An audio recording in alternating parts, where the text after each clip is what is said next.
عمومی طور پہ ہمارے ہاں جو محبت کی شادیاں کہی جاتی ہیں وہ زیادہ تر ناکام ہوتی ہیں اور طلاق تک نوبت پہنچتی ہے۔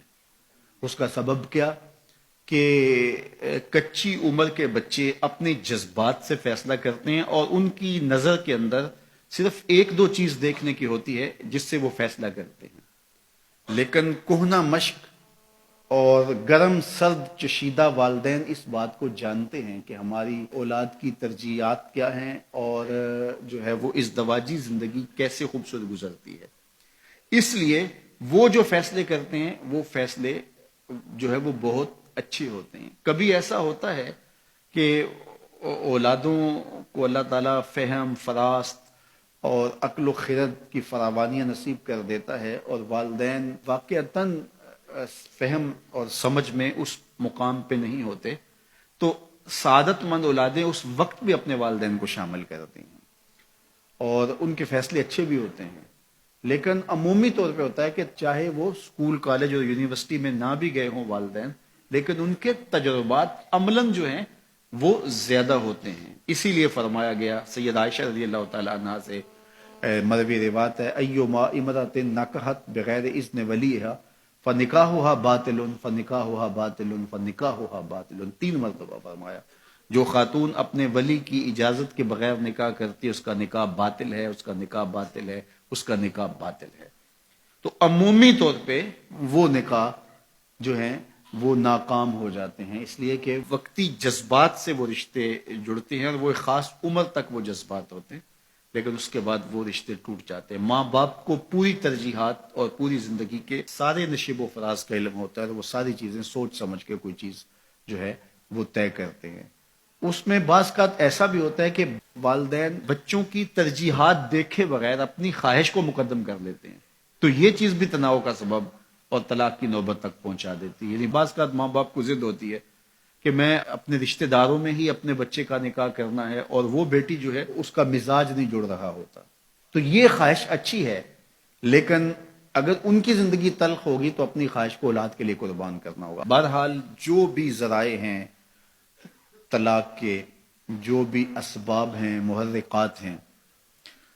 نتیجہ اگر طلاق تک پہنچ جائے، مرد کو پھر بھی اس کی مردانگی روک رہی ہوتی ہے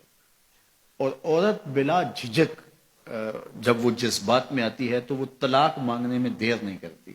اور بہت ساری طلاق جو جذباتی ماحول میں ہوتی ہیں اس میں قصور خاتون کا ہوتا ہے کہ وہ طلاق مانگتی ہے۔ تو عورت کو کبھی بھی طلاق نہیں مانگنی چاہیے، ہاں اگر واقعتاً اس کا استحقاق بنتا ہے، وہاں زندگی گزارنا مشکل ہو گیا ہے، تو وہ عدالت میں رجوع کر کے خلا لے سکتی ہے۔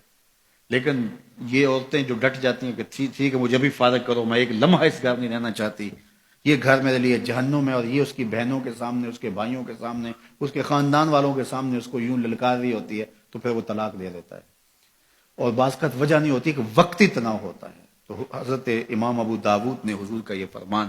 لکھا ہے کہ آقا کریم نے فرمایا کہ جو خاتون بغیر عذر کے اپنے شوہر سے طلاق مانگتی ہے وہ جنت کی خوشبو بھی نہیں پائے گی، اور جنت کی خوشبو 500 سال کی مسافت سے آنا شروع ہو جائے گی۔ تو جو بغیر عذر کے اپنے شوہر سے طلاق مانگتی ہے، تو یہ بات ذہن میں رکھیے گا کہ عورت نہیں چاہتی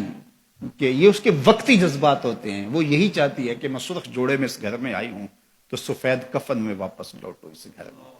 اور عورت کی آرزو ہوتی ہے کہ میرا شوہر جو ہے وہ مجھ کو جو ہے وہ خود اپنے ہاتھوں سے جو ہے وہ لاحد میں اتارے۔ میرے حضور صلی اللہ علیہ وسلم نے عورت کے اس جذبات کا لحاظ کرتے ہوئے ایک دن سیدہ عائشہ سے کہا کہ عائشہ اگر تو انتقال کر جائے میں تجھے خود کفن دوں، خود لاحد میں اتاروں۔